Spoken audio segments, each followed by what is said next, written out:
Сейчас, конечно, сложный такой, да, и опасный время. В панику даваться ни в коем случае нельзя. Мы должны быть ближе к Богу и ближе друг к другу, чтобы все козни эти преодолеть, да, устоять, да, и победить их, да.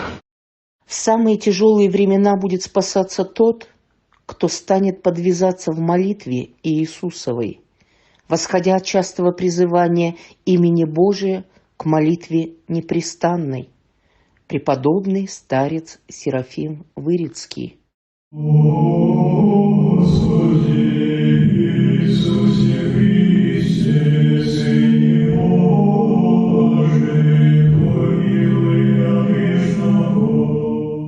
имя Отца и Сына и Святаго Духа. Аминь. Дорогие братья и сестры, мы с вами находимся у величайшей святыни мира, на площади, перед храмом гроба Господня, перед храмом Воскресения, там, где был распят Господь наш Иисус Христос и положен во гроб. На третий день воскрес и даровал нам надежду на вечную жизнь. Как вы видите, площадь сейчас пуста. Еще недавно здесь были очень много паломников из разных стран мира, из России, Сербии, Грузии, из Греции. И здесь все молились, прикладывались к гробу Господня, исцелялись.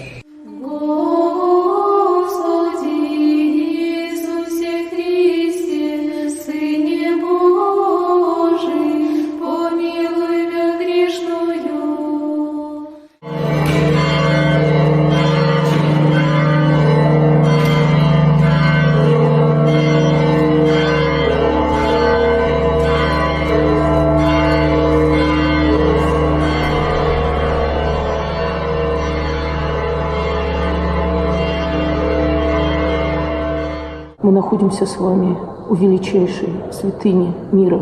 Это камень миропомазания.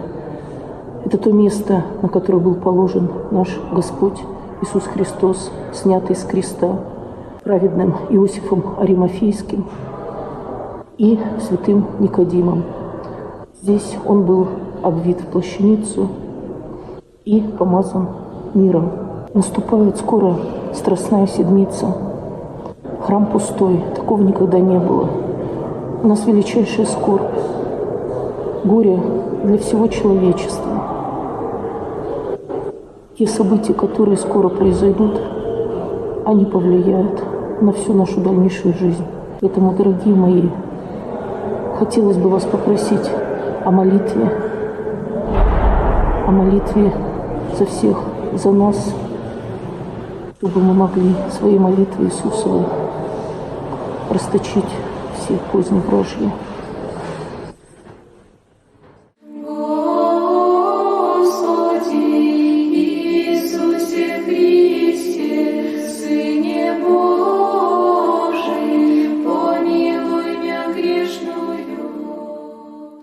Мы с вами находимся на величайшей Голгофе, где был распят за нас Господь Иисус Христос.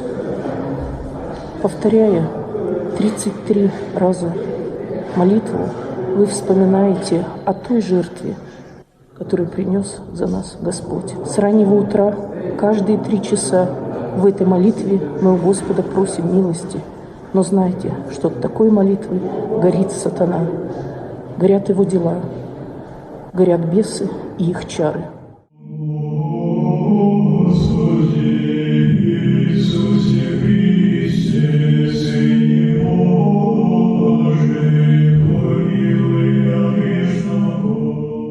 Дорогие братья и сестры из России, из Украины, Белоруссии, Грузии, Сербии, Греции, хочу попросить вас перед событиями, которые приближаются очень быстро, перед величайшим горем для всего человечества, горе, которое не было на этой планете Земля никогда, стать в молитвенную цепь любви, молитва о вашей улице, о вашем городе, о ваших близких, о вашей отчизне.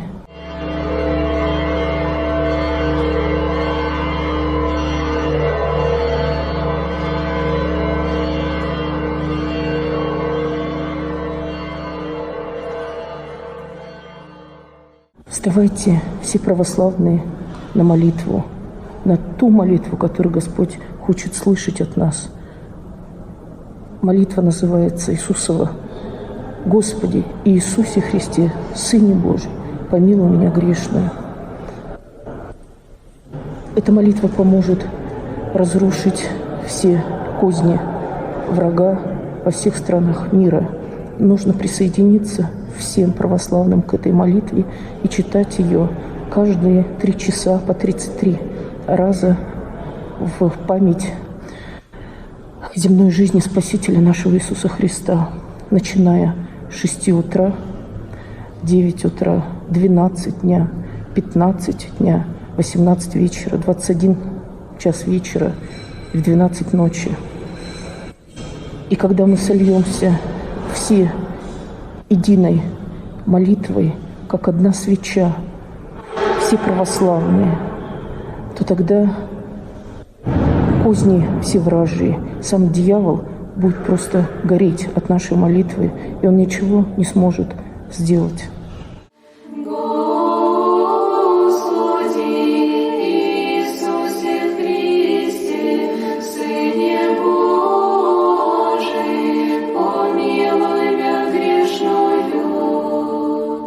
Я хочу сказать один пример, как поступили сестры Горненского монастыря 1924 года, когда страшная болезнь, страшная холера посетила этот монастырь.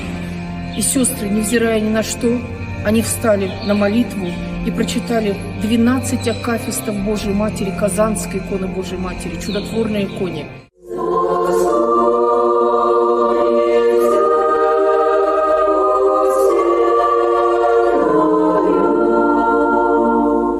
И Матерь Божия поднялась на воздухе и сказала: с этих пор холеры не будет. А до этого умирало очень много сестер и монахинь. И каждый год теперь сестры молятся иконе Божией Матери, читая 12 акафистов.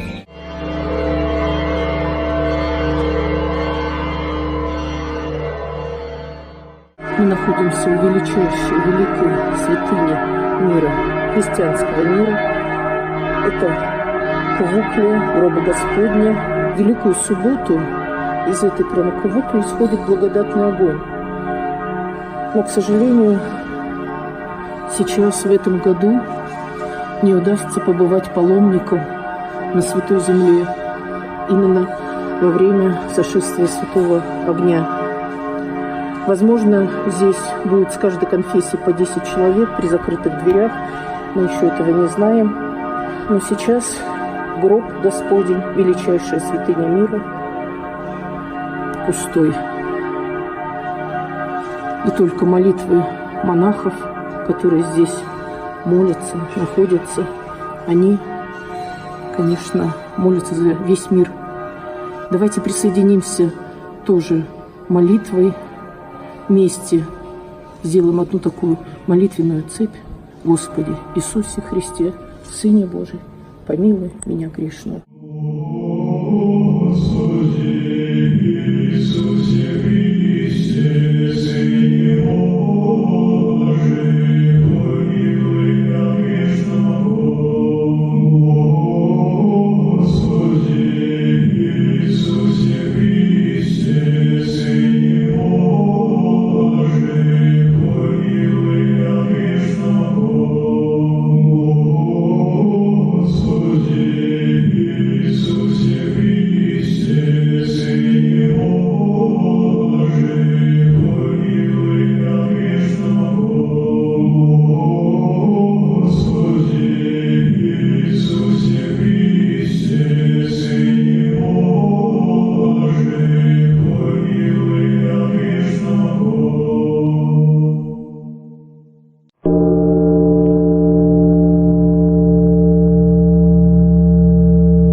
Сейчас, конечно, сложный такой, да, и опасное время. Панику даваться ни в коем случае нельзя. Мы должны быть ближе к Богу. Ближе к Богу и ближе друг к другу, чтобы все козни эти преодолеть, да, устоять, да, и победить их, да.